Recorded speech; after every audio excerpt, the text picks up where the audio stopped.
Praise the Lord. கர்த்தருடைய பரிசுத்த நாமத்துக்கு ஸ்தோத்திரம் உண்டாவதாக.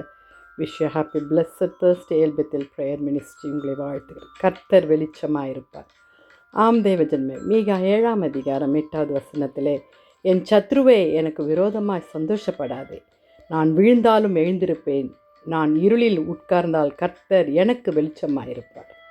தேவஜனமே, இது ஒரு சவாலான ஒரு ஆண்டருடைய வார்த்தை. கர்த்தர் நமக்கு வெளிச்சமாக இருக்கிறார். நம்மை அழிந்து போகிறோம், நம்ம ஒடிந்து போகிறோம் என்று எதிரிகள் நம்மை கண்டு தோல்வி அடைந்தோம் என்று கண்டு அவர்கள் சந்தோஷிப்பார்கள். ஆனால் ஒரு விசுவாசியாக நமக்கு ஆண்டவர் சொல்லுகிறார், உனக்கு நான் வெளிச்சமாக இருந்து உனக்கு ஜெயத்தை தருகிற தேவன். ஹல்லேலூயா. விசுவாசிகள் பாவத்திலும் தோல்வியிலும் துன்பத்திலும் ஹல்லேலூயா விழுந்து போனாலும் கர்த்தர் தலை நிமிரச் செய்வார். அவர் வெளிச்சமாக இருக்கிறார். அவருடைய வேதம் நமக்கு வெளிச்சமாக இருக்கிறது. தேவஜனமே, ஹல்லேலூயா. எதற்குறித்தும் கவலைப்படாதீங்க. கர்த்தர் நமக்கு வெளிச்சமாக இருக்கும் பொழுது நம்ம அமைதியாக இருந்து அவர் செய்கிற கிரியைகளை ஹல்லேலூயா, நாம் தேவன் வெளிச்சத்தின் பிள்ளைகளாய் நம்ம நடத்துகிறார். வாலிப பிள்ளைகளை he lift up and be your light. அவரே வெளிச்சமாக இருக்கும்போது நம்ம ஏங்க கவலைப்படணும்? ஹல்லேலூயா. வசனம் இப்படி தான் சொல்லுகுது.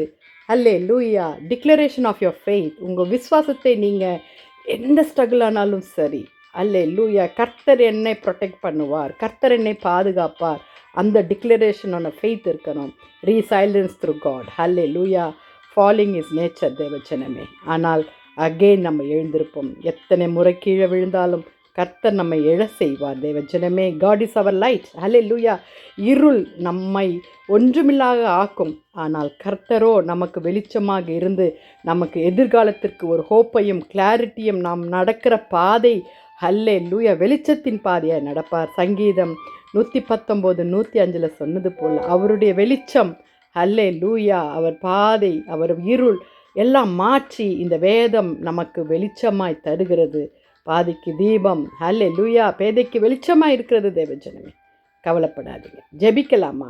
இது நான் ஒவ்வொரு வார்த்தைகளும் நான் கொடுக்கும் பொழுது கர்த்தர் எனக்கு காலையில் எழுந்திருக்கும் போதே ஒரு வார்த்தையோ பாடலோடு கூட தருவார். ஜெபிக்கலாம். துதிகளின் மத்தியில் வாசமாக இருக்கிற எங்கள் பரலோக தேவனே, ஏசப்பா, அருமையான இந்த காலை வேளைக்காய் ஸ்தோத்திரிக்கிறோம். நீங்கள் எங்கள் வெளிச்சமாக இருக்கிறீங்க ஏசப்பா. நீங்கள் எங்களுடைய இருளை கர்த்தர் அகற்றி வெளிச்சத்தின் பாதைகளை எங்களை நடத்துகிறீர் அப்பா. நாங்கள் போகிற பாதைகள் ஏதா இருந்தாலும் உங்களுடைய கரத்தில் ஒப்பு கொடுக்கிறோம். சத்ருக்கு முன்பாக எங்களை தலைநிமிர செய்து வெளிச்சத்தின் பிள்ளைகளாய் மாற்றுங்க சுவாமி. எங்கள் பாவங்களை மன்னிங்க, வாலிப பிள்ளைகளை மன்னிங்க ஏசப்பா. ரட்சித்து கொள்ளுங்க, தேசத்தை பாதுகாத்து கொள்ளுங்க, யுத்தத்தை ஓய பண்ணுங்க. இயேசுவின் மூலம் ஜெபம் கேளும் பிதாவே, ஆமென். தேங்க்ஸ் ஃபார் வாட்சிங். ஹல்லேலூயா.